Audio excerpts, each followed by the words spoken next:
It's harder to even hear your intuition, let alone follow it, when you've got phones beeping and screens telling you this and phones ringing. And where you go to Ikaria, it's so quiet. You can hear the bees, the cicadas, the waves, the goats. You can hear nature.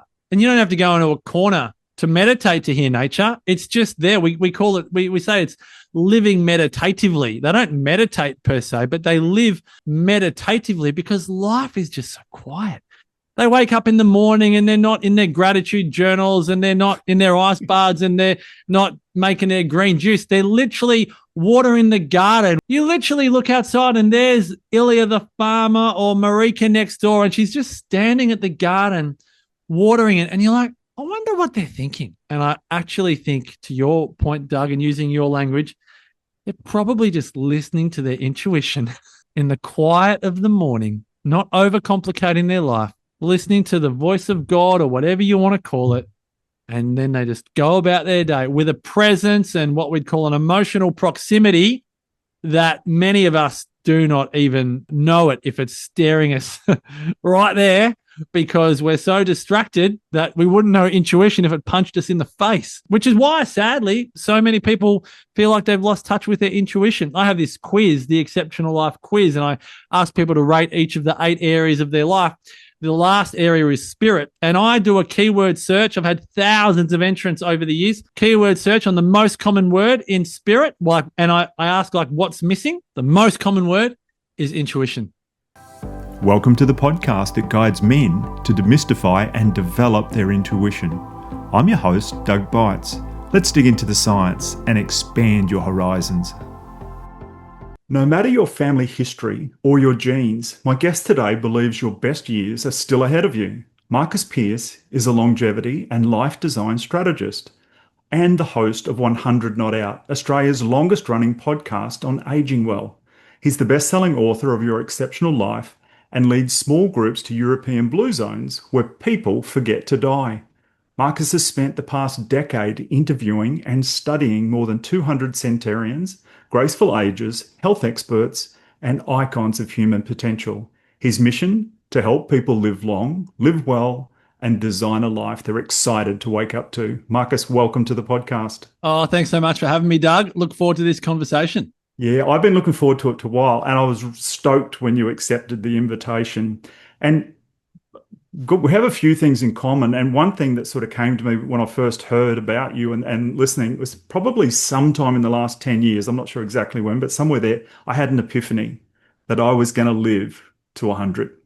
And you told me this, yeah. Yeah, I've warned my children and that this will likely to happen, because my dad passed away 3 years ago at 92, right. And he retired at 71, and he was a blue collar worker, average Joe, Aussie guy. And at 71, he increased his alcohol threefold, fourfold. He would drink 3 bottles of rum a week. He literally was trying to take himself out. He'd had enough of life. And wow. Until the day he died, he just kept saying, I cannot believe I'm still alive.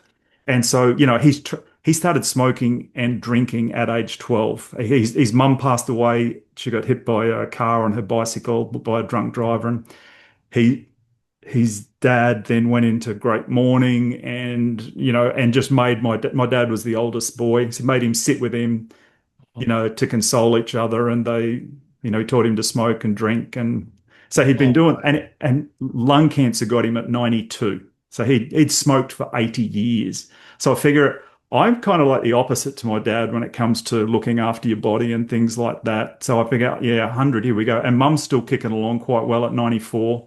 Her memory's pretty bad. Long-term memory is excellent, but short's not so good anymore. And but yeah, she's fine. She's got a little walking frame. She wanders around the nursing home and stuff. But yeah, she's only in the nursing home because she forgets so much. She just she'd forget.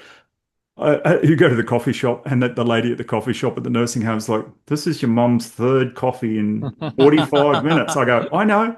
She probably won't drink it, but she just forgets that she's had one."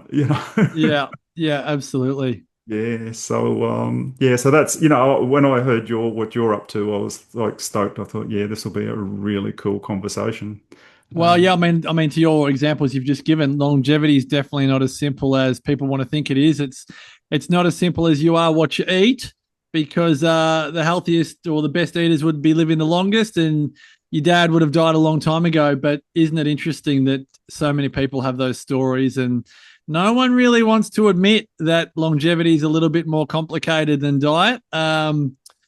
Because if it's a bit more complicated, then what is it and how do we do it? But there are far too many stories like your dad's that demand a little bit more nuance and maturity to the conversation of what it takes to age well.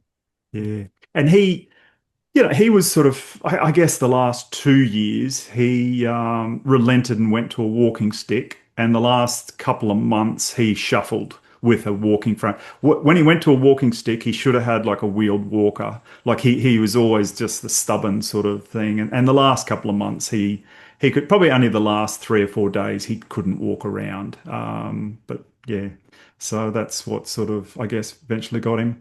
And I've been listening to a lot of podcasts that you've been on recently, and then I was listening to some of your more recent ones, and the one that really perked my interest was Mina, who learned to swim at 62. Yeah. Because in a week today, I turned 62, but 18 months ago, I had my first swimming lesson. And, Oh, wow. Okay. and now, growing up on the Gold Coast, beautiful surf beaches, I would go body surfing, stay up to my waist, catch the waves in, all good, but super fearful of being out of my depth. So to hear her story and watching YouTube. Now, I went along and I had 3 swimming lessons.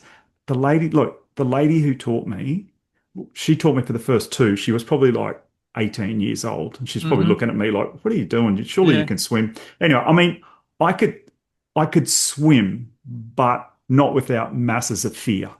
And so when I'd get to the end of the lap, I'd be exhausted just through racing to get to the end to hang on. And so and it just, I couldn't get lessons. So I ended up having to go on YouTube. Like there's no adult swimming teachers on the Gold Coast. Wow. They just don't exist. I kept asking everywhere at all the swimming pools. So yeah, I get Mina's thing. You've got to go to YouTube. And I swim probably half a kilometer 3 days a week now, and and really enjoy it. And a few months ago, I bought a waist belt thing with a bungee cord, and so I hop in my little backyard pool. And you do the strokes whilst you're stationary. I love that. Yeah, it's different to being in the normal, moving, but it's still effective at keeping the fitness of side of it. So well done. Yeah, so try and get into that. And so your story of how you and your, veganism and then non-veganism and things like that. Let's head there. Yeah, well, I mean, I think everyone's got a story. For me personally, I never thought I'd be a vegan, and then I was a sports journalist for many years, and I fell in love with my now wife, Sarah, who is a health professional by training, chiropractor. And when we met, I was a binge drinking, cigarette smoking, workaholic journalist. And Sarah's this clean eating, straighty 180, never had a cigarette in her life, very healthy human. And she still is to this day. But I essentially got bitten by the health bug, and we decided to do a 10-day meat-free challenge, and that turned into a 30-day meat-free. And then we thought, let's just go vegetarian. And I'd given up smoking. And then once vegetarian was happening, we thought, let's go vegan. And my nickname, I used to work at the footy show at Channel 9, and my nickname went from MP or Pearcey to Mungbean, because I was just so excited on my vegan diet. I was swapping out a Red Bull and a cigarette for some raw ginger tea and some, raw cashews. And I just thought that was the bee's knees, being a vegan and, cutting out alcohol and giving up cigarettes. And we lived in Ireland for a year, and again, we'd given up alcohol, so I never had a Guinness in an Irish pub. And I thought, gee whiz, what have I done? But when we moved back to Australia, I was reading a book by the late John Robbins, who was the heir to the throne of Baskin Robbins ice cream, which many of your listeners will have had a Baskin Robbins in their time. And John Robbins realised after his uncle Bert Baskin had died and his dad Irv Robbins was in poor health that maybe overtaking the family business, albeit $1 billion family business, wasn't his life's purpose. So he ostracized himself from the family, moved to the backyards of Canada. He just put some kale seeds and cabbage seeds in the backyard, and he taught meditation and yoga for a gold coin donation. He became raging vegan, but he also became the #1 vegan author on the planet. And so one night I'm reading this book by John Robbins called Healthy at 100. And I thought it would tell me how good I am being vegan and how to be a vegan into my triple figure years. But I got to the second page of the introduction, and Doug, it referenced a study by the Yale School of Public Health. And he referenced this study that interviewed 600 people over the course of 20 years. And it asked these people questions such as you age, you become less useful. Agree or disagree? As you age, you become more of a burden on society. Agree or disagree? As you age, you realize it's all downhill from here. Agree or disagree? And as you age, you realize your best years are behind you. Questions such as that. Agree or disagree? And what I found was that these people that had a disempowered view of getting older, these people that were not looking forward to their older years, died 7.5 years earlier than people that had an empowered view of getting older. And I found this really quite bizarre, because here I was, cutting out alcohol and cutting out meat and cutting out cigarettes and all the bits. And this study didn't measure their exercise levels or their genes, didn't measure how much money they had, didn't measure how many friends they had or where they lived or their marital status or their jobs. And it didn't measure their diet. All it measured was a belief. And this really, it rattled the cage. It was my epiphany, shiver down the spine moment, because I realized a couple of things. One, how wrong I'd been thinking that if I give up, meat and dairy and give up alcohol, and I think giving up smoking is a good thing, but if I give up this and give up that, then I'll live to 100.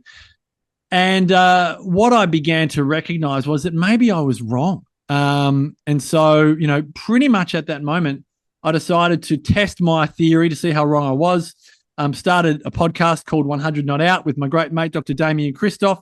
We thought the healthy eaters would live the longest, but we realized we were wrong. And it was the people that were living with purpose, that a great reason to get out of bed each day. The people that were physically active and the people that were socially active, they were the ones living great lives into their later years. Now, you referenced your dad earlier. You and I would probably both agree that was not exceptional longevity. It wasn't this great quality of life as he got older. But what does tend to give people a great quality of life as they get older is a really strong reason to get out of bed each day, whether it's to volunteer down at the local church or to play bowls or to catch up with a mate for a surf or a coffee or a wine or a beer, whatever, it doesn't matter. Catch up with the kids or the grandkids, to be physically active and to be socially active. That can be with family, with friends, in hobby groups and special interests and so on. And so, as simple as it sounds, that was a pretty big epiphany for us at the time. And so that was 12 or 13 years ago. Been running that podcast ever since. I think we're Australia's, if not the world's longest running podcast on longevity. And in these days, do a lot of speaking on the topic. And look, I think it's a very relevant conversation these days, isn't it? Aging well, because it is the fastest growing cohort in society, and everyone is determined to know, what does it take to age gracefully and make the rest of our life the best of our life? Guys, if you're on a path of developing your intuition, and I know you are, that's why you're listening here, then the Neurovisor is a tool worth checking out. It uses light and sound to guide your brain into deeper states of awareness, helping you quiet the noise, tap into your inner knowing, and strengthen your intuitive muscle. And who doesn't want that? There's no pills, no fluff, just 11 minutes a day to reset your mind and reconnect with your instincts. I've bought myself one last Christmas and I've added it to my daily practice, and the shifts are real. This is not a paid ad, but if you use the link in the show notes for more information, I do receive a small percentage of the purchase price. I highly recommend you check it out. Yeah. And it was funny because 18 months ago, are you familiar with the surf lifesaving champ, Trev Hendy? Well, yeah, he's our mutual connection. Oh, the great Trendy. Yeah, absolutely. No, good friend of mine. Yeah. So I'd had Trevor on the podcast before, and then I invited he and his wife Jo along to come together, because they don't live far away, so they came to the house. Yeah. And it was all about, and I just started asking him questions about should we be trying to increase the length of our life? And if so, what do we do? And what are you doing? Like biohacking, like Yeah. whatever. And it was funny because he's going, Doug, it's really funny you're talking to me about this. And to me, I was obviously on the money with my intuition on the topic matter because he goes, I've just been invited to be like a third host of a podcast where we're going to talk all about longevity. And it was like, and then so that's been out now for 18 months or so and he goes on. And yeah, so it's a real topic of things, and it's amazing. And I know my wife Sally, her grandfather passed about 10 years ago at 100, and Hmm. his sight had gone and his hearing had gone, but he had apple cider vinegar every day of his life. Yeah. He had a Wow. port every night, like so he Yep. drank till the end. And Yep. they allowed him, and he would, it wasn't uncommon for him to drink 2 glasses of red wine in the Yep. evening. And through the day, like on the weekends, he'd have a couple of beers. So, he did it all. He was, he had he probably had some PTSD. He was in Darwin when it got bombed. And for our American listeners, where's Darwin? It got bombed, really. And I'm not a historian, but I've heard there was more bombs dropped on Darwin than there were on Pearl Harbor by the Mm. Japanese. And my wife's grandfather was in a trench with Wow. bombs. When they heard the planes coming, they thought, thank goodness for that. The Americans have finally arrived with food and ammunition. They had guns, but they had no bullets. Mm. And they thought, and so they were all like, yay, when they heard all the planes coming in. And then they started seeing the bombs dropping, and they're like, jet down in the trenches. And when he came out of the trench in the end, oh, actually, he ran to the munitions store, and him and a couple other guys, and they got as much, bullets or whatever, the few things they had, and got it and put it Mm. down in the trenches. And so, yeah, he got heck bombed out of him, and he would never talk about that ever until the last year before he passed away. And he never spoke to his children or his grandchildren about it, but he spoke to his great grandchildren, like my sons. He talked to them about it in that last year. He finally opened up and Mm.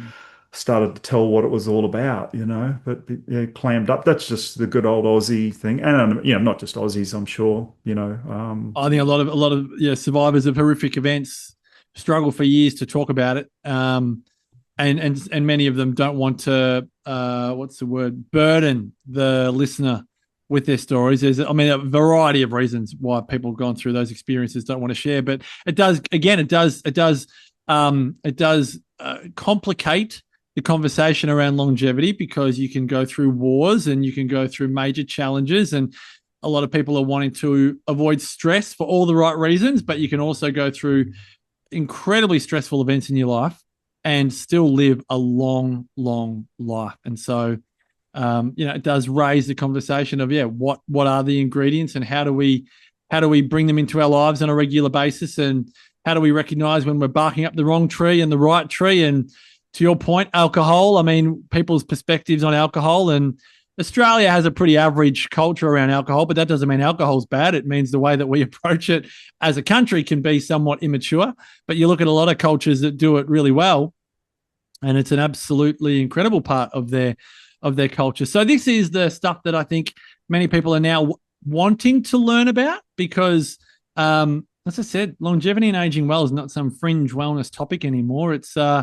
It's here to stay for a long, long time, because if it's not happening to us, even though it is, it's happening to people that we know. And this conversation is only going to get bigger and hopefully, more interesting for people over years to come, because it's right at the point now, I think, Doug, where people are seeing the consequences of longevity done poorly in their family. And a lot of people these days say, I don't want to die like my dad, or I don't want to die like my mum, or if people think that it's normal to die of dementia, then that's not true. It's common. It's now the most common cause of death in Australia, but that doesn't make it normal. And aging can be done incredibly well. As I say to people, if you think you're too old to do something, I'll show you someone 10 years older than you doing the thing that you say that you're too old to do, yeah, because they're out there. So I think our self-esteem around aging has to be, for some people, it has to be transformed. But as you said earlier, Sometimes our parents are our greatest teachers. They're our opposite teacher.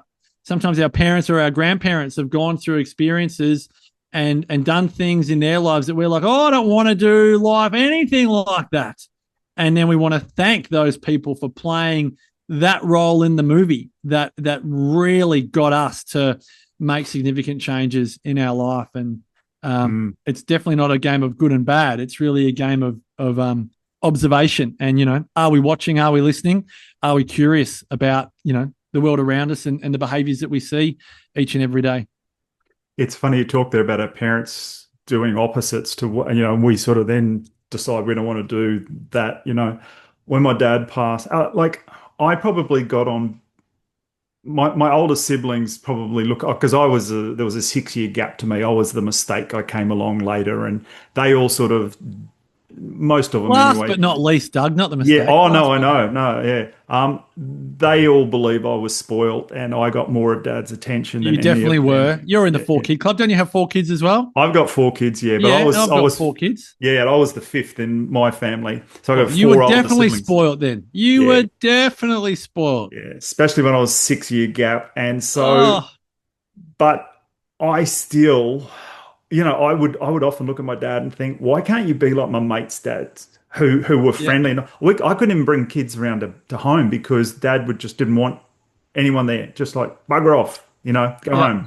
So a couple of months, probably 6 weeks after he died, like I meditate quite often, and I did this fairly full-on 50-minute long guided meditation, and it took me into this realm. And I can tell you, and in that meditation, I had I had this sudden realization that my father lived the perfect life for me. Yeah.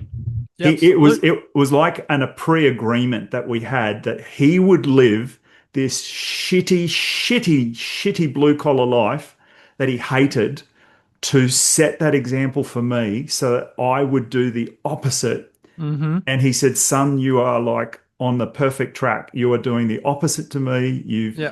He says, I set the highest bar for you, like living, like watch me know what not to do, And so he suffered through that for me so that I could, like raise my children very differently. And by example, by the poor example, the message got through a lot better. Maybe I was that thick. I needed the message in the opposite form rather than just monkey see, monkey do. 100%. It's a really, it's probably, I hesitate somewhat because we could both get cancelled in this conversation, Doug, if we were really, really, really famous.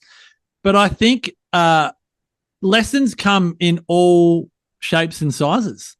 And you don't learn really how to live just by reading a book. I often say, like, family is the greatest personal growth course. It's great value. It's free, even though some people deny that because they think of wills and being stuff, but it's free. It goes forever. There's always a new module. Just when you think you've completed the course, there's always something else that comes up. And you've got all these different teachers. You've got guest appearances from steps and in-laws and halves, and then it might be another marriage or another child comes along, and then you've got kids and cousins, and then all kinds of lessons over life. But if all the lessons came in the shape of vanilla ice cream, how boring would life be? I'm with you. I think when you look at your parents or your grandparents, typically, and I'm sure you and everyone listening would appreciate this, when you have a child, if you've been lucky enough, listeners, to have a child, you generally look at the way your parents raised you and you start doing a pros and cons either in your head or written down or by the way you raise your child of what you liked and what you didn't.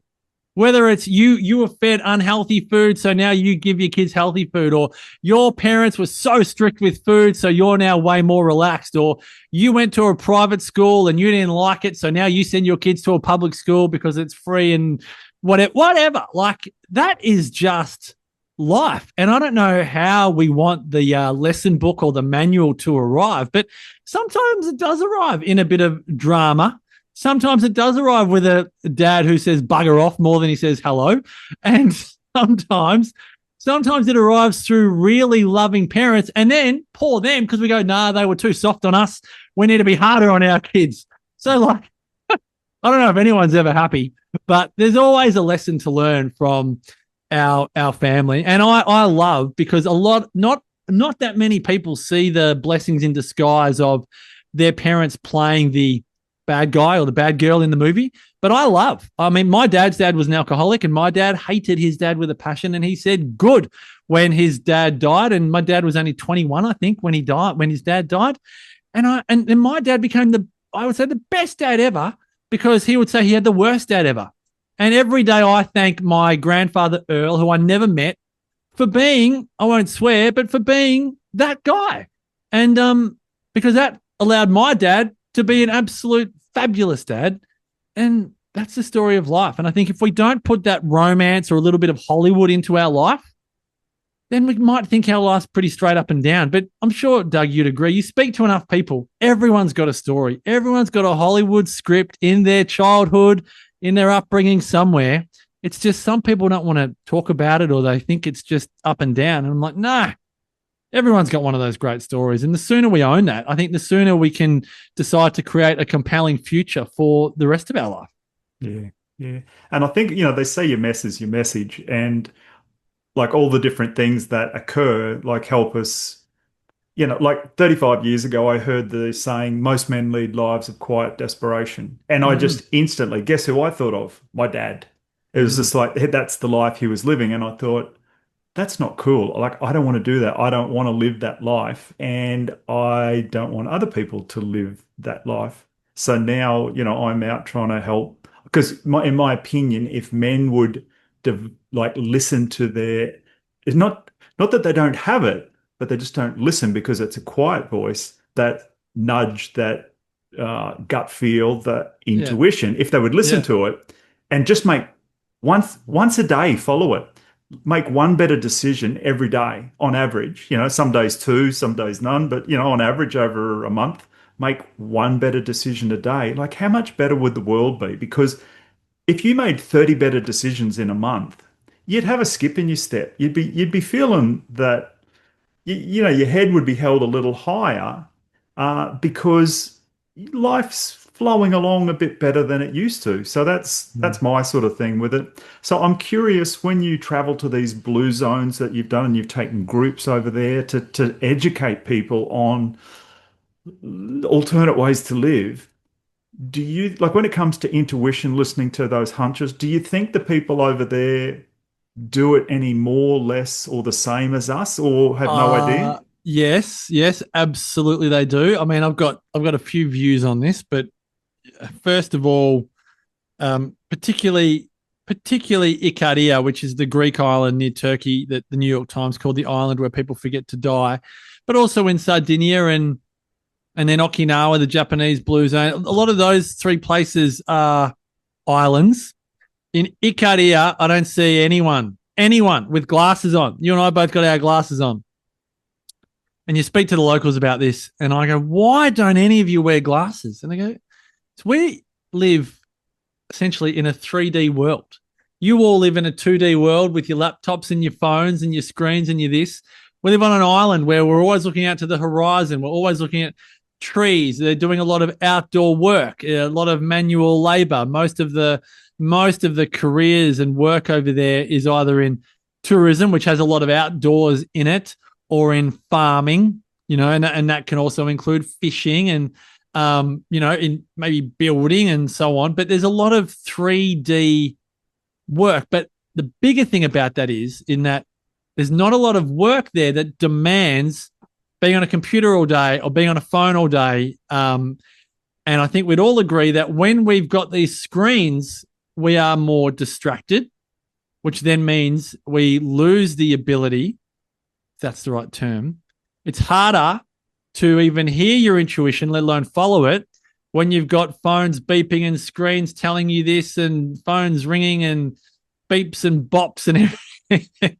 Where you go to Ikaria, it's so quiet. You can hear the bees, the cicadas, the waves, the goats. You can hear nature. And you don't have to go into a corner to meditate to hear nature. It's just there. We call it, we say it's living meditatively. They don't meditate per se, but they live meditatively because life is just so quiet. They wake up in the morning and they're not in their gratitude journals and they're not in their ice baths and they're not making their green juice. They're literally watering the garden with a hose. We'd probably say they're being a wally with water, but the water comes from the spring down the mountain through a hose.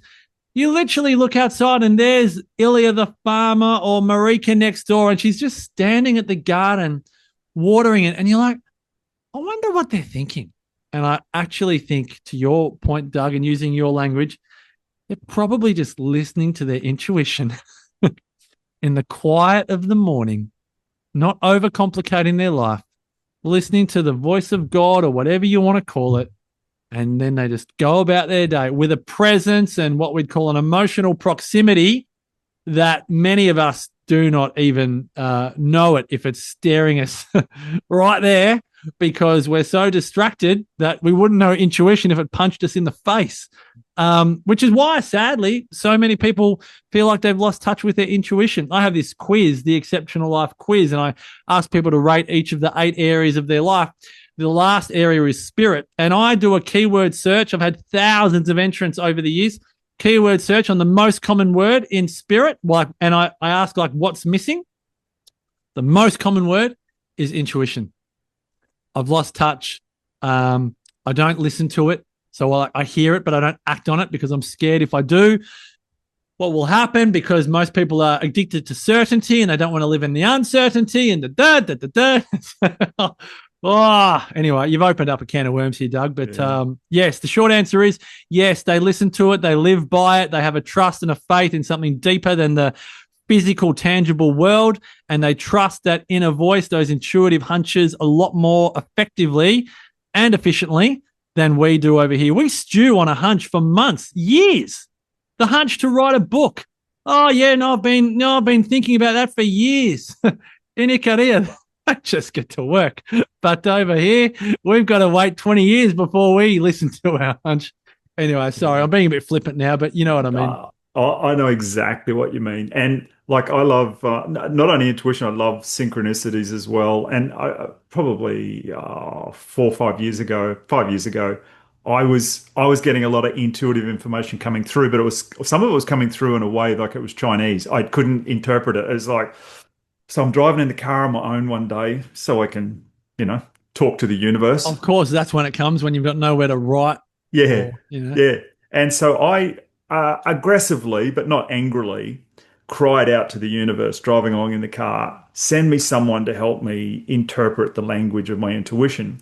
Anyway, two days later, bang, this person, like the ideal person, pops into my life, like boom, okay. But it's also going to cost me a lot of cash. And I just know this is what I asked for. Mm-hmm. And I'm sort of hesitating, procrastinating simply because of cash. It's like, how am I going to approach my wife and say, over the next year, I really would like to spend this amount of money. This is a shit ton of money. Yeah. And anyway, she goes to work one day and I go down to, I go down to the beach. I went somewhere and then I thought, I'm at the beach. I'll go for a swim as well. And I'm at the beach and it's just before 7 a.m. So no lifeguards. I look up and down the beach. There's not a soul for hundreds of meters in either direction. There's only 2-foot waves. So I just go in. I catch 2 or 3 little waves in. And then I catch another small wave in. And all of a sudden it picks my legs up, head first into the sand. My neck crunches. And I'm thinking, I don't think I can walk again. I think I've broke my neck. And it just, inside me, I knew the universe is screaming at me saying, Doug, what is it going to take? And I sort of just very casually stood up and I think, I can stand. I'm just going to walk up to the beach, grab my towel. And I'm like, it was like the universe. Now, I don't say the universe slaps you over the head all the time, but I had been so aggressive with this, requesting this help. And then I had started to procrastinate so hard for the previous 24 hours after it was in my lap that I just got the message and I picked my towel up And I just kept very carefully walking to the car, and I sat in the car, and I had a bit of gravel rash on my forehead, like where I'd hit hard. And I'm slowly turning my neck, and I'm like, everything works. Wow. Okay, good. Yes, all right. As soon as I get home, I will send an email. I will do this thing, and I was like, to me, and I don't have that very often where I've had to get slapped over the head that hard, but it Yeah. was like, Doug, you asked pretty seriously for this. Mm-hmm. And I knew if I did not then follow through with it, that the universe was just going to throw its hands up at me for the next few months and go, you're on your own, buddy. Like you know we're here. You asked us a question. You know this is the answer, but you're ignoring it. So I just knew I had to follow it. And when I Mm. followed it, it was phenomenal. And I've had other Mm. synchronicities like that in my life too, where it's like the universe was asking me to do something pretty outlandish. Whereas if I did it and it didn't go well, in my mind, I would look like the biggest fool on the planet. But Yeah. it did go well, and it was massive. Like it was the outcome of it was 1,000 times beyond what I could have hoped for. So yeah, it can be scary sometimes if you do keep following it, because the messages will get But this is the whole point, isn't challenging. it? Intuition's not meant to be calm and relaxed 24/7, 365. Because if it was, life would be so boring. Yep. Like some people have an intuitive hunch to go on a roller coaster. That doesn't mean the roller coaster is going to be, la di da. Yeah, Some exactly. people have a hunch. I love to speak. Give me 1,000 people in a room any day of the week, whether it's going to scare me or not. It's what I love to do. Um, Everyone's got an intuitive hunch. That doesn't mean that it's going to manifest in easy. You had one that required some uncertainty financially, Mm, but that's the whole point, isn't it? What's bigger, the faith or the uncertainty? And it's like, if the faith is bigger than the uncertainty, then the faith will win all day long. But if the uncertainty eats you alive, which it does for a lot of people, then your faith is going to be diminished because we don't want to give in to that level of uncertainty. So it's an interesting conversation because I don't know about you, Doug, but I tend to think that being scared and excited at the same time is a fabulous feeling. And if there's any positive addictions in the world, it's enjoying the fact that life has the ability to appear in every shade, every one of the millions of colors of the world. And if it was always love and light, for want of a better term, life would feel pretty pretty boring and unpredictable. Because even though I do think that everything happens for a reason, if every reason felt beautiful and everything felt happy all the time, life wouldn't be what it is today. So I commend you for almost breaking your neck, living through it, following your intuition, and dealing with the uncertainty. yeah. And realizing, like I'm not, I didn't tell that story to scare people to think, oh, if I get into this intuition thing, the universe is going to give me some physical pain because I didn't follow it. But it was just, I think I needed that to get my attention or whatever, Yeah, but not everyone will join the dots in the same way that you would. So that's what is really interesting about life. I don't know what you think about this, but when you hear people speak that haven't joined the dots of their life, that's okay. But when you hear people speak that have joined the dots of their life, it's a pretty compelling story. Mm, And so often, I think one of the greatest things, I do this a lot with people, with couples around their upbringings. So there's a lot of understanding when you look at your partner's upbringing and you look at your own upbringing. For example, I went to a private school. Sarah went to a public school. I grew up in the suburbs. Sarah grew up in the country. Sarah went camping. I never went camping. We played carols and played it really loud at Christmas. Sarah's family doesn't so much. All of it. My parents split up when I was 10. Sarah's parents are still married to this day. You have all these, not push and pull, but you look at life and you see all of these different dots and you can see why people are the way they are. But I think it was Socrates that said the unexamined life is not worth living. A lot of people don't love their lives so much because they don't necessarily examine all the things that are going on. When you share your story about that the financial commitment and the fall at the beach and so on, you examined life, you examined the story, and you connected the dots. Not everyone would have connected the dots in the same way, and that for me is like the beauty of life. It's your life. It means what it means to you. I reckon that's one of the most empowering things that we have as human beings, is we can put meaning on whatever we like, and however we choose to do so. Exactly. And I know years ago too, another big one I had, we were living on a little island in the middle of the Pacific. We had a little 18-room hotel, restaurant, scuba dive business. Decided to move back to Australia after many, many years being there because our first grandchild was back here. And it's hard, it's hard to sell a house, let alone sell a business. Businesses are hard, but now you put a business on a little Pacific island just north of the equator, and you want someone to pack their life up in another country and take, and then buy your business over there. There's very few people on the planet who want to buy it. They want it, but they're not actually going to ever do it. And so I'm mulling over how to sell the business and how much I could get for it, because we have nothing back in Australia. Everything's in this business. And we loved the business, but our granddaughter had moved from the island back to Australia, and our hearts came with her. Yeah. So how do we get back to Australia quick as? So I'm mulling over and I'm sitting there, I'm reading so many websites on how to sell businesses, how to value them, all this sort of stuff. And then all of a sudden I thought, a year ago I raised $46,000 in crowdfunding to put solar panels on for the hotel, because electricity is very expensive there. I thought, that was an interesting thing I did back then. I wonder if I could crowdfund or raffle or something like the hotel. Thought gone, over. Now, a couple of days, 2 or 3 days before that, our oldest son, he arrived unannounced on the island, which has never happened. Because there's 5 planes you've got to catch to get there. So, and you're going to come in from Australia, you're going to bring something. We need parts for the air conditioner or for the pool pump or something. I'm going to need something. Golly gosh. But he comes unannounced. And we're like, it was Australia Day. We're sitting over at the beach on the gazebo having an Australia Day party with all our American friends who live there, expat friends, and the staff at the hotel. And my son pulls up at the air, we're like, what are you doing here? Anyway, the day after I had this thought that I just had, he walks into the office and he said, Dad, can I have a talk to you about stuff? And he's got this big long pad with pages of notes. I said, sure. He goes, I want to talk to you about selling the business. And I said, oh, good, mate, because, you got some ideas. And he said, yep. And I said, good, because I'm looking for advice. Like, what do you got?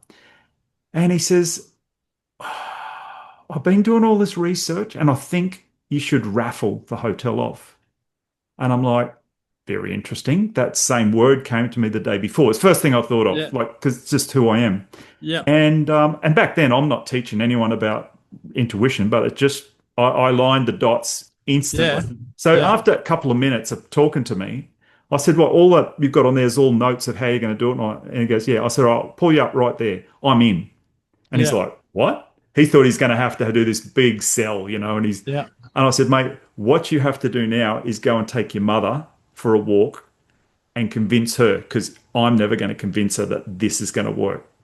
And he's like, oh, okay. So 3 hours later, he came back. They went for a walk up the beach for 3 hours, and he convinced her, came back, and away we went and did it. Now, we could have had the biggest egg on our face, because we now need to internationally, major to big time, market this and set up the raffle, work out how to legally set something like that up.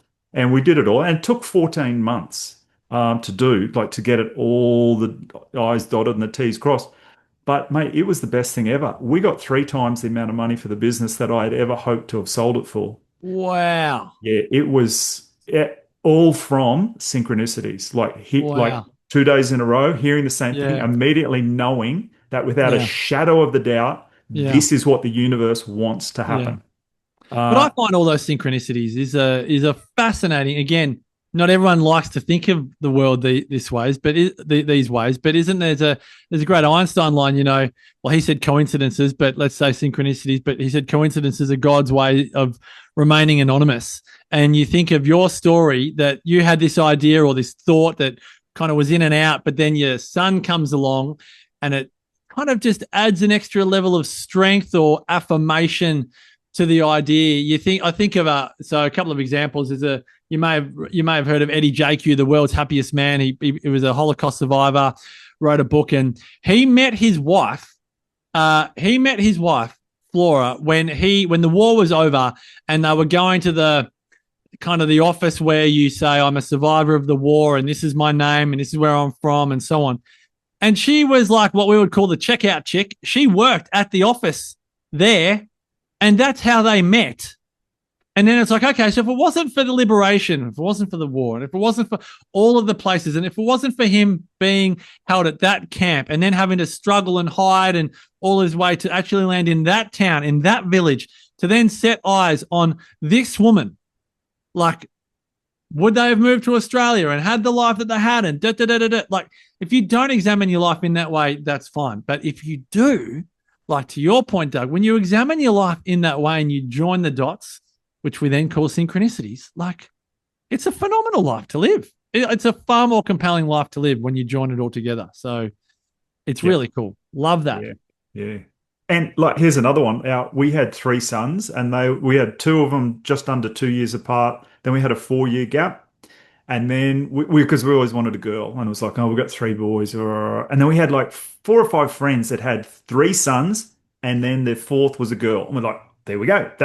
They've all done it. We're going to do it. So 9 years we wait, and then we try again, and we have a son. And it's like, oh, okay, we got a son. All right, it was good. We love him. And he was a terror. Like, once he could walk, he was just alive, like a lot more alive than the other 3 had ever been. And we were in this 2-story house, and he was going to like injure himself seriously. So we're thinking we've got to move into a single-story house to keep this kid alive, or from like ending up in hospital. So we go to the real estate market, and we're trying to sell our house, and we couldn't. And then anyway, because of him, we have to move. So we go, and we couldn't get anyone to buy our house. So just the way the real estate market was. So we buy another house, and we've got people, we put renters in our first house, and da. Anyway, in the next 2.5 years, the real estate market goes nuts.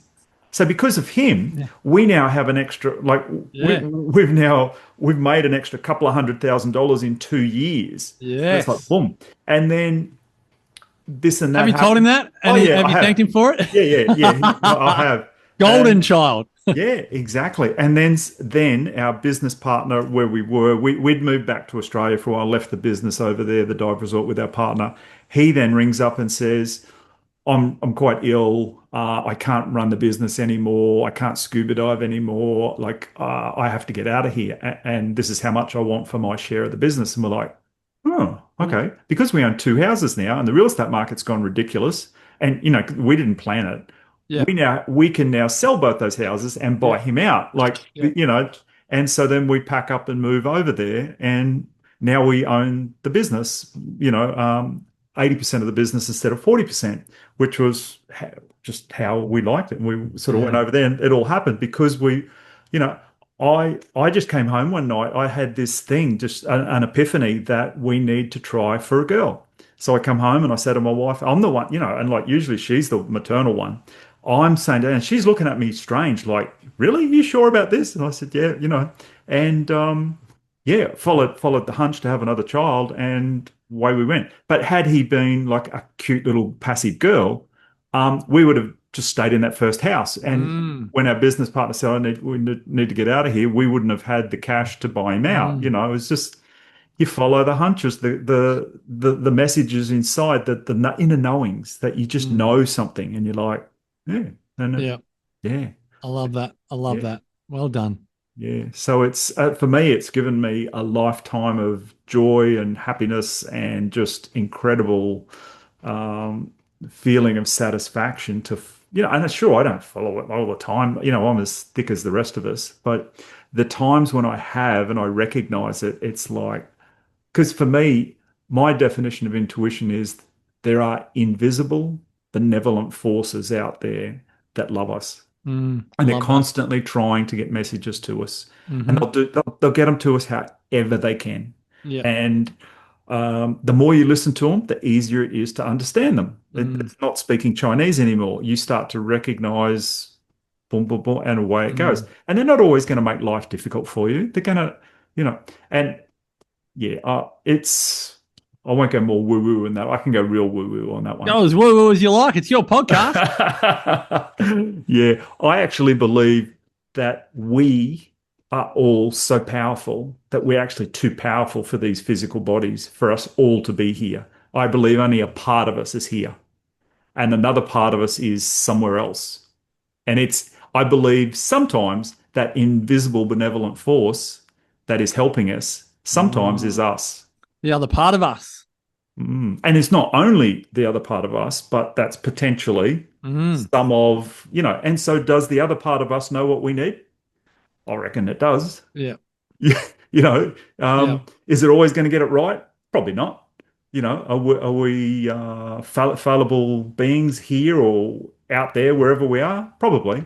And I think, because if you believe in angels and things like that, I- I've I do. My perception of them's always been that they're so clever, so all-knowing. I actually sometimes think I don't think they do know everything. I think they Mm. know a lot, but I think they actually look at us, how amazing we are here, because we're going through this, what we're going through, as the challenges, and they're probably half the time in awe of us going through Mm. it. And yeah, it's just my, Yeah. I don't expect anyone else to believe that sort of stuff, but it's how it makes me just feel good about life, because that's how I look at it. Absolutely. You're saying that the love is mutual amongst a physical human and an angel, let's say, that it doesn't have to be a hierarchical relationship. It can actually be a mutual, horizontal, let's call it, relationship, where it's actually mutual rather than them all knowing and us knowing nothing. It can actually be more peer to peer. Yeah, yeah. I Yeah. saw a sign outside a health food shop one day, and it said, "This is the only planet with coffee. Don't stuff it up." And I thought that's really cool because I was talking to a lady one day, and her real good friend's sister had passed away, and she said, my friends said that a month or so after she had passed on, she believes her sister spoke to her. And she said her sister said stuff to her. And one of the things she said to her was, "Where I am now, there's no food. Enjoy the heck out of what you're eating right now because there's none out here. We don't need it. I don't need food. But you do not appreciate how special and how Mm-hmm. delightful eating food is." Mm. And I thought, oh, that's weird. But wow. Well, it's a big thing. I often talk to people about. There's a great line from the French philosopher Rochefoucauld who said, "To eat is a necessity. To eat intelligently is an art." And most of us haven't mastered the art of eating intelligently. We might eat nice food, but who do we eat with? When do we eat? Why do we eat? How do we eat? And again, these longevity cultures, they have a real reverence around food, but it's not just the food, it's the experience. It's coming together with family and friends. It's long tables and family style dinners and lunches. And they're not working through lunch and just eating lunch at the computer and gobbling it up. And they're not eating a Mm, great meal, but not chewing it.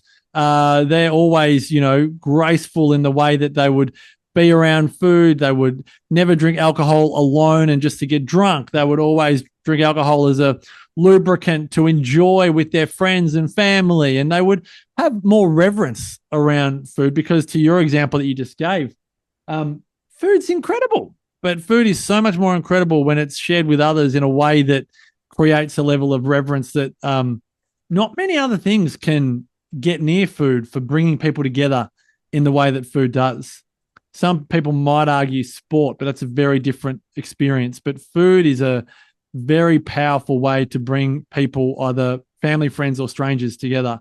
It's like bees to a honeypot. So, yeah. yeah. And I think if the food's, this is for me, if the food's handmade, it's not all just come out of packets from the supermarket. It's Yeah. someone spent a couple of hours, Yeah. producing this Putting love beast. into it. Yeah, their love infuses the food as well. And look, I can remember 15 plus years ago, Sally and I went to Europe for the first time, And we were going to Italy, and one of our customers from the dive resort, we'd mentioned to him that in the next couple of years we're going to visit Italy. He says, if you come, you have to visit me. You have to, you have to. I was like, okay. So I sent him a message a month or two before we go to Italy, and he lived in Livorno, which is just south of Pisa. So I said to him, look, we'll get in the rent-a-car, we'll drive to the Leaning Tower of Pisa in the morning, and we'll come and visit you. And he says, you have to come on a Sunday. It has to be a Sunday. Okay. So he says, meet me at this location, and then you can follow me to my house. And so, all right, so we go to Pisa, and then we drive to Livorno, and we meet him, and he's got this really nice Mercedes. And we're like, oh, this is great. So we follow him along, and then we pull up like at this house, and it's parked up high on the edge of the coast. And he says, oh, there's hardly anywhere to park. We sort of like jam the little car in and hops out, and he follow me down. And in the 50s, his dad bought like a third of an acre on the ocean, and it was just a vacant block of land. And they built a 10-foot square change room because they used to go there every Sunday and have a picnic and swim in the ocean. Well, through the years, his businesses had gone well, so they'd knocked the little shed down and built like a big house there. And he's got like a dozen of his family there, and every Sunday they go there, and he said, you have to excuse us. We do no work today. Everything, all the food they'd prepared was in takeout containers. He said, we don't even wash dishes at all on Sundays. It's just we live. And like we had the best time. And he said, you see this house 3 doors up? I said, oh yeah. He goes, that's Mussolini's son-in-law's house or something like that. Like we felt like the rich and famous sitting on this coast, like on the edge of the ocean. Yeah. And it was winter too. And he's trying to like lend me his swimming shorts to get me to go down in the ocean swimming with him. But unfortunately then, because we were living on the equator we'd been living on the equator for 10 years, and it was the ocean temp's 28 degrees. And I'm like, I'm not getting in like 10-degree water. You're kidding. Now I would all day. I'd run down there and get in, but because I do the ice bath thing, Yeah. But yeah, it was having his family all sitting there, and most of them weren't game to try out their English skills, and we spoke very little Italian. But it was the highlight of our 2 weeks in Italy to have lunch with his family. It was so, even though we could barely speak to each other, the vibe, the experience was phenomenal. And we were far from being in a blue zone. But for us, it was so different in such a good way, Yeah. Absolutely. No, it's very special. The simplicity of human relationships doesn't have to be complicated. It's a very special thing. Particularly, like you said, it's not like they're your best friends. It's your acquaintances, but you felt the love. And again, it's interesting that has to happen on the other side of the world. We struggle to do it in our own neighborhoods, but they're beautiful experiences when you have them, particularly in other cultures, that's for sure. Yeah, no, I love that. And that was so, then to hear you taking people over to Europe, and we've been to Europe a couple of times since and thoroughly enjoyed it. And it is so different. I say to a lot of people, you have to go to Europe. You just have to. Half the places you end up, it's like a movie set, but it's real. It's not, You ever seen that movie Under the Tuscan Sun? Yep. So that's set in Cortona. Well, Yep. we just through circumstances with a house exchange once, we ended up in Cortona for 10 days. Yeah, wow. And we go there, and there's only one thing from that movie, which is the fountain that the lady has too much champagne and she walks into the fountain. That's the only thing they built. Everything else in the movie was real. They had to build very little in the way of sets, and it was just you did feel like you're in a movie set. It's so phenomenal, Europe. It's it's so different to what we're all come from, most of us, European background and that sort of thing, but we just, I don't know. It's an amazing place to be. Yeah, it sure is. Love Europe. Yes. Yeah. And so how many people do you take over there each year? We've generally taken groups up to 14, maybe 16 if we've had to.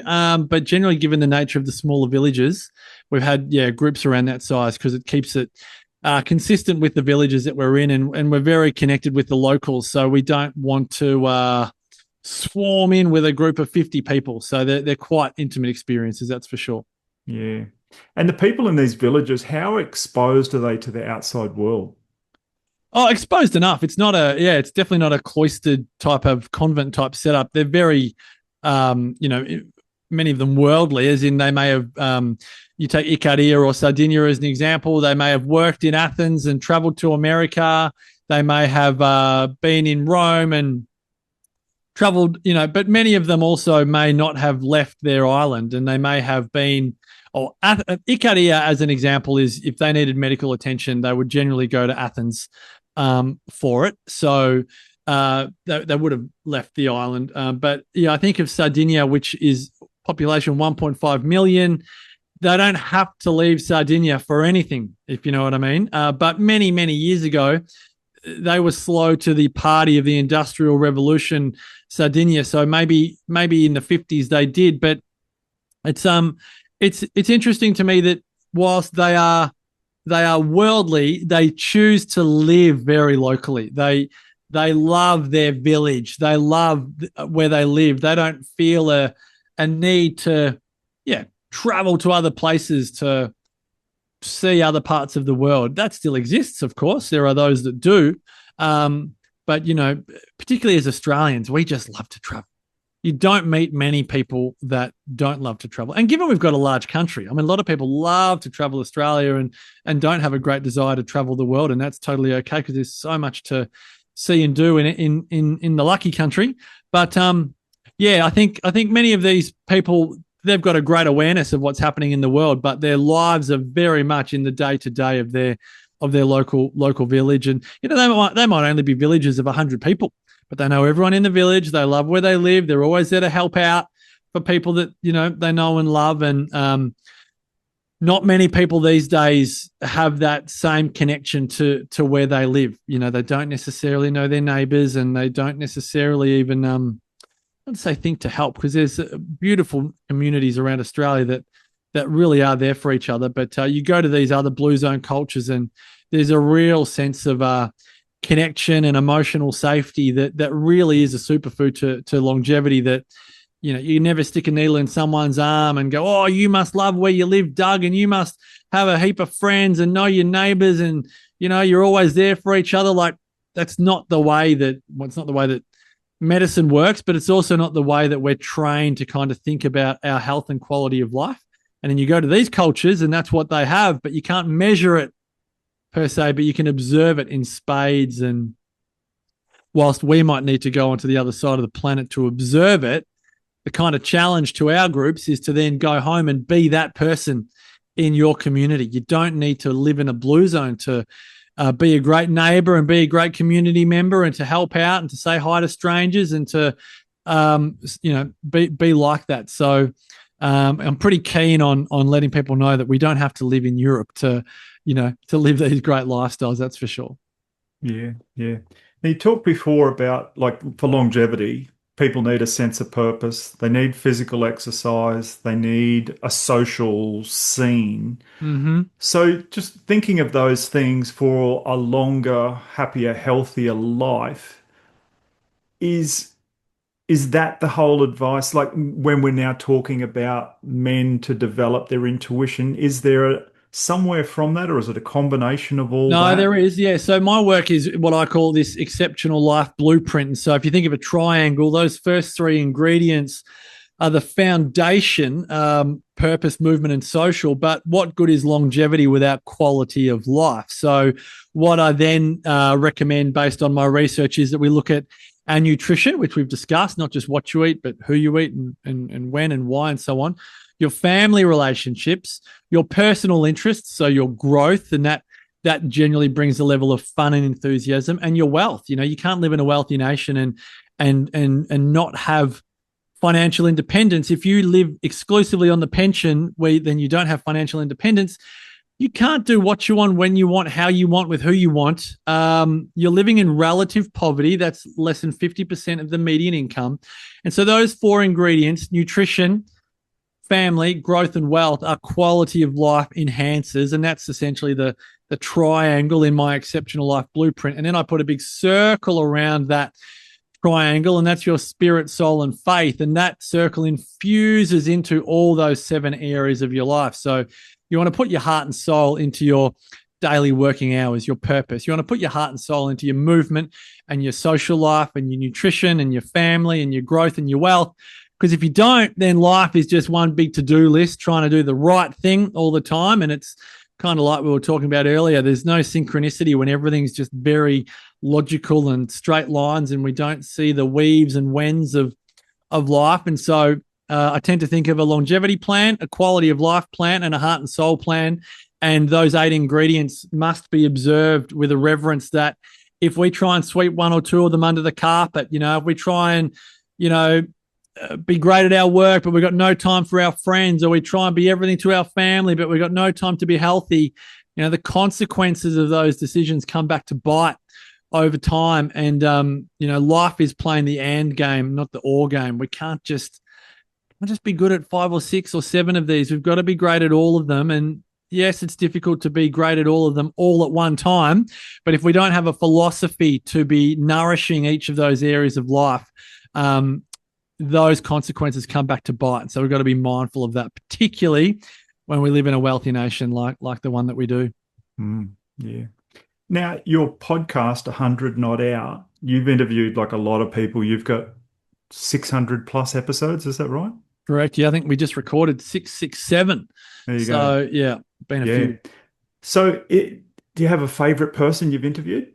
Oh, I look at my bookshelf and I think of, I mentioned Eddie JQ earlier, great Holocaust survivor. And then I think of Selena Biniaz. She was one of the youngest survivors on Schindler's List. A lot of listeners would have watched that movie. Then I think of Dr. Sanduk Ruit, the god of sight in Nepal, who's restored sight to over 150,000 people with his own bare hands.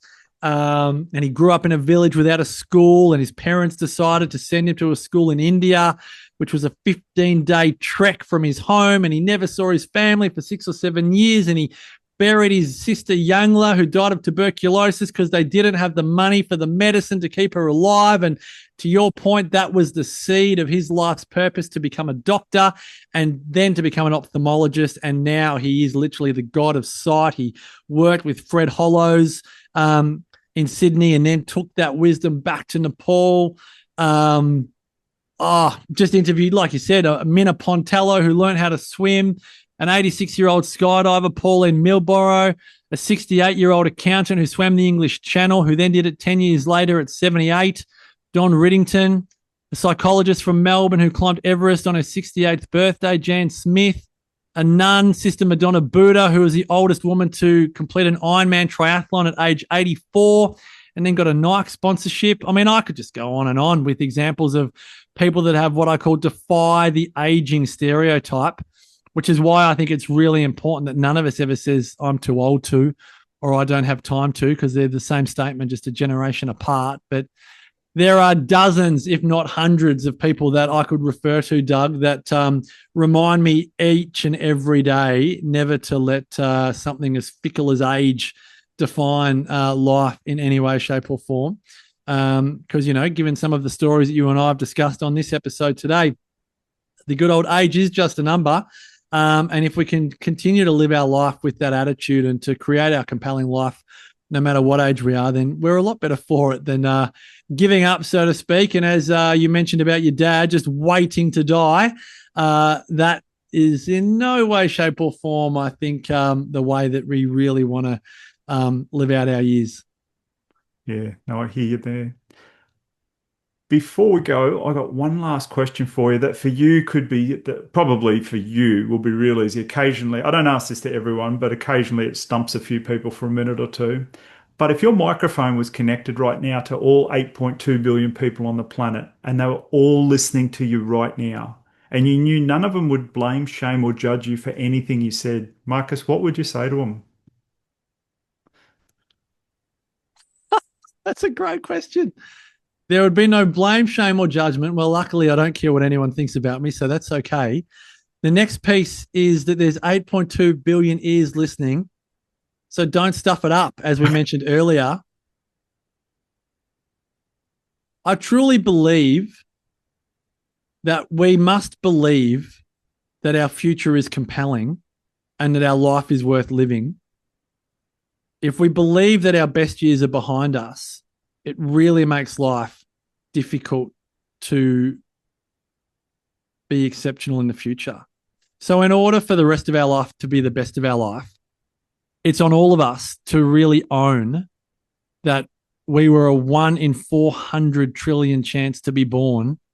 And the sooner we get busy on identifying why that is that we won that race, the sooner we truly can make the rest of our life the best of our life. Yeah. Great answer. Great answer. I'm going to have all your contact details in the show notes for everyone so they can hook into your podcast and get your book and stuff like that. But apart from that, is there anything we haven't talked about that you'd like to mention before we go? No, you've done a great job, Doug. I think, look, these types of episodes can always be overwhelming for the new consumer. So I think just having a listen to this, and whether they go and listen to some of those guests that were mentioned, or podcasts are a great way to learn, aren't they? So there's always my book, Your Exceptional Life, which is available on audiobooks or Amazon. Just depends what people like. Podcasts are easy. They're 20 or 30 minutes. Books, 80,000 words. So that can be a bit overwhelming. I think we've covered it all off, Doug. And yeah, thank you so much for having me and introducing me to your own community and audience. Thank you, Marcus. Again, I was thrilled when you agreed to come on, and I've loved every word of it. I've also loved the last couple of weeks listening to lots of interviews where you've been interviewed, and your own podcast as well. That's been a real eye opener, and it's helped me a lot listening to all that, and helped me just appreciate how good my life is, and why we do what we do to help other people enjoy their lives as well. Thank you. No, well done. Thank you so much for having me, Doug. It's been a joy. Well, we're at the end of another thought-provoking episode. Remember to subscribe so you'll be alerted to new episodes. I want to say thank you to the men who are joining me on this journey of intuitive development. I truly hope our time together has expanded your reality and reinforced trust in your ever-reliable gut feeling. Embrace your intuition. It will not lead you astray. Until next time, stay tuned, stay curious, and trust your gut.